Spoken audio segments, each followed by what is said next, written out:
Hello friends, कैसे हैं? उम्मीद है अच्छे होंगे।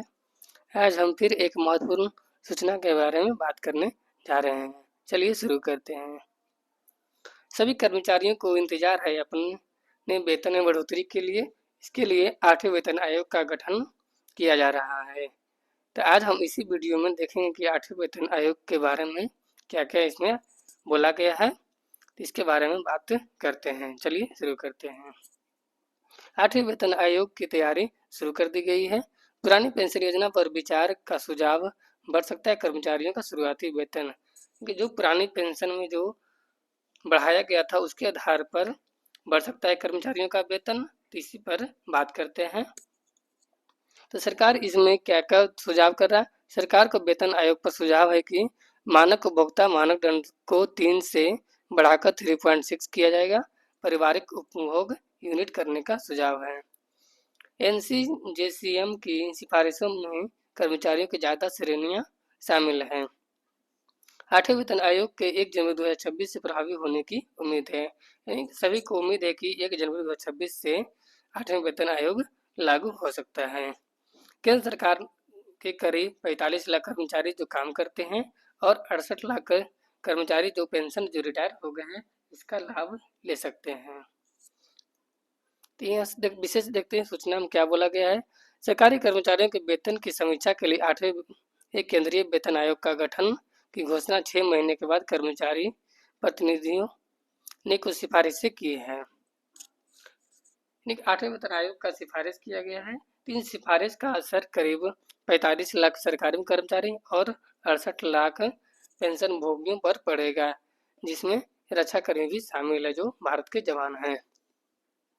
सिफारिशों में 2004 के बाद सेवा में आए सभी कर्मचारियों के लिए पुरानी पेंशन को बहाल करना, अन्य सेवानिवृत्त लाभों में सुधार करना और कर्मचारियों और पेंशन भोगियों को कैशलेस चिकित्सा प्रदान करने के तरीके तैयार करना, बच्चों के लिए शिक्षा और भत्ता, स्नातकोत्तर स्तर तक छात्रावास सब्सिडी प्रदान करना शामिल है। यानी इसमें बोला गया कि जो 2004 में जो एनपीएस लागू किया गया था उसको हटाकर पुरानी पेंशन यानी ओल्ड पेंशन स्कीम को लाया जाए और जो सेवानिवृत्त कर्मचारी है उनको चिकित्सा की सुविधा कैशलेस सुविधा चिकित्सा प्रदान किया जाए और जो बच्चों के तैयारी के लिए बच्चों के पढ़ाई के लिए उसको छात्रावास यानी कि छात्रवृत्ति की सुविधा प्रदान किया जाए।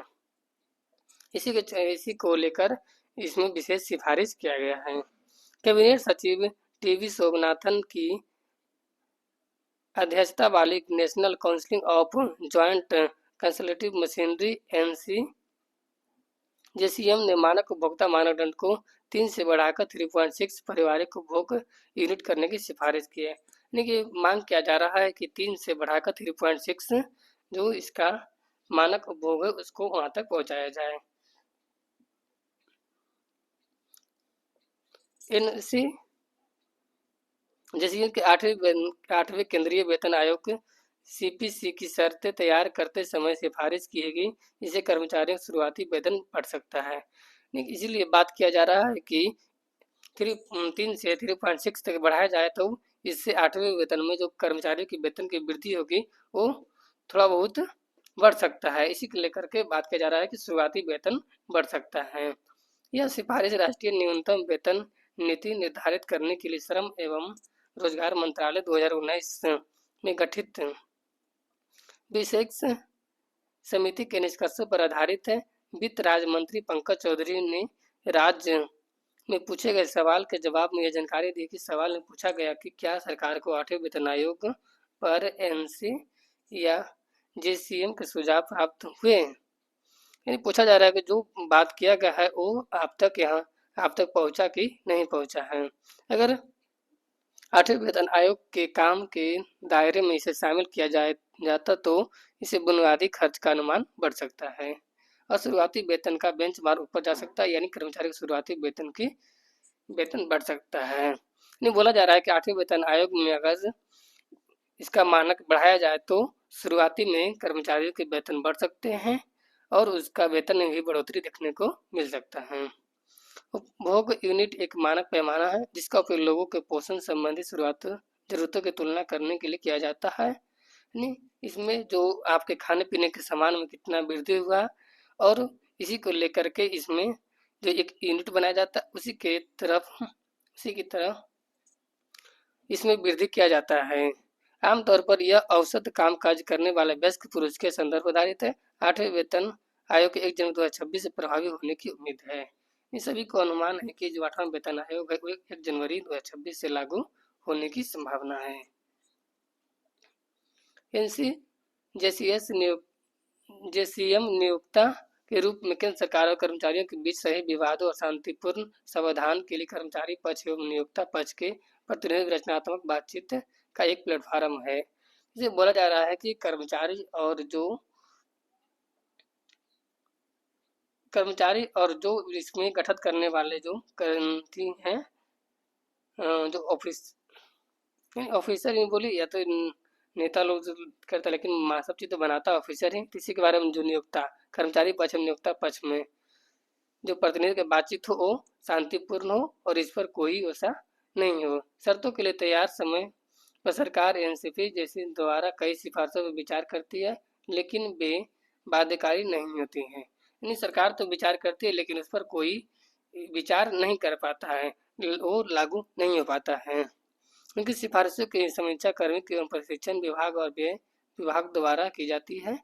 उसके बाद मंत्रिमंडल की मंजूरी के लिए एक अंतिम मसौदा तैयार किया जाता है। यानी ये सब होने के बाद भी मंत्रिमंडल का मंजूरी मिलना भी एक अंतिम निर्णय रह जाता है, यानी अंतिम मसौदा रह जाता है। परिषद में यह कहा गया कि केंद्रीय पेंशन आयोग 15 में भारतीय श्रम सम्मेलन 1957 सिफारिश और बाद के संशोधनों के ध्यान में रखते हुए न्यूनतम पगार के वेतन ढांचे एवं अन्य लाभ को निर्धारित करेगा। 15 में भारतीय श्रम सम्मेलन 1957 की सिफारिश तक यहाँ तक लाया जा रहा है।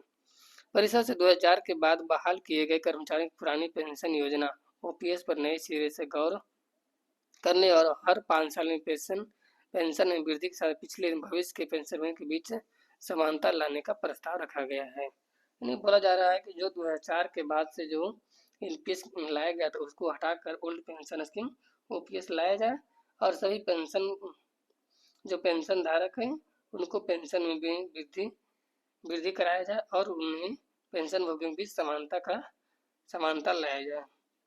अगर इसकी तुलना 7वें वेतन आयोग से की जाए तो एनसीजेसीएम को सिफारिशी कर्मचारियों को ज़्यादा श्रेणियों को शामिल किया गया है। यानी 7वें वेतन आयोग को देखते हुए अगर उसी तरह बढ़ाया जाए तो कर्मचारियों के वेतन में वृद्धि हो सकता है। तो इसमें हम लोग देखें कि कर्मचारियों के वेतन में कितना वृद्धि हो सकता है और ये कब से लागू होने की संभावना है, क्योंकि इसका गठन तो शुरू हो गया है और जल्द ही चांस है कि 2026 1 जनवरी 2026 को लागू होने की संभावना है, यानी आदमी उम्मीद रखा हुआ है। इसमें 45 लाख सरकारी कर्मचारी हैं और 68 लाख जो पेंशन होगी जो रिटायर कर्मचारी हैं वे सब लाभ ले सकते हैं। तो वीडियो कैसा लगा? वीडियो पसंद आए तो लाइक एंड सब्सक्राइब करें और हमारे चैनल से जुड़ी रहे इसी तरह का लेटेस्ट अपडेट के लिए। Thank you. जय हिंद।